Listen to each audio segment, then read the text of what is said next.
বিপ্লবীরা কখনো মরে না। সত্য ঘটনা যেন মানুষ জানতে পারে, তাই আল্লাহ কোনো না কোনো ভাবে তাদেরকে বাঁচিয়ে রাখে। আমার তো মনে হয় এখন এই ডালিম স্যারকে বাংলাদেশে এনে প্রধান উপদেষ্টা বানানো উচিত। তাহলে ওই যে আপা বলে চট করে ঢুকে পড়বো, সে মনের ভুলেও আর এই নামটা নিবে না যে ঢুকে পড়বো। মুসলমান একটু আমাদের পরিচয় দিই, মুসলমান জাত, বাঙালি। যদি কেউ উপকার করে তারে 10 হাত বাজ, নাহলে স্বাধীনতার এই 55 বছর সেই মানুষটা দেশের বাইরে, এই মানুষটার নাম বাংলাদেশের অন্তত আকাশ সীমানায় লিখে রাখা উচিত। আমাদের বাংলাদেশে ওই শিক্ষা স্কুল কলেজ ভার্সিটিতে দেয়ও না, আর আমরা সেই শিক্ষায় সুশিক্ষিত হতেও পারি না।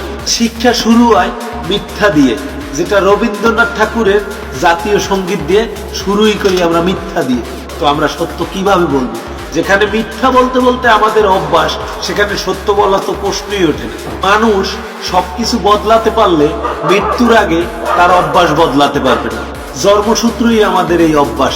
এই ডালিম স্যারের ভিডিওটা নিয়ে ওই যে কুত্তালিক, ফ্যাসিস, খুনি হাসিনা, ষড়যন্ত্র আবিষ্কারকারী শেখ মুজিবার এর কিছু অনুসারীরা আছে। কুত্তালিকের অনুসারীদের কাছে আমার একটা প্রশ্ন, জাতির পিতা যদি শেখ মুজিবুর রহমান হয়, তাহলে জাতির মাতা কেন ভাই তোদের বাবার কাছে রাখিস? তাহলে তোদের মাকেও তার কাছে দিয়ায়, তার কবর পাহেরা দেও, আল্লাহ বিল্লাহ করু।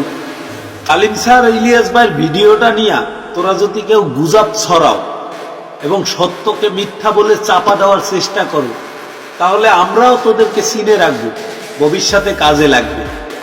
এ দলই করো, তবে এতটুক মনে রাখা উচিত, সত্য কোনোদিন চাপা থাকে না। অনেকের দোসররা ডালিম স্যারের একটা ছবি, একটা ভিডিও দিয়ে এতদিন চিনি নাই এখন চিনছি, এরকম কিছু গুজব ছড়াও।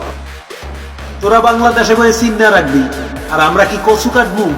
দেহস নয় কচু কাটছি, কচু কাটার গাফানে তোদের আপা তোদের পাছায় লাথি দিয়ে নিজের জান লইয়ে ভাগছে।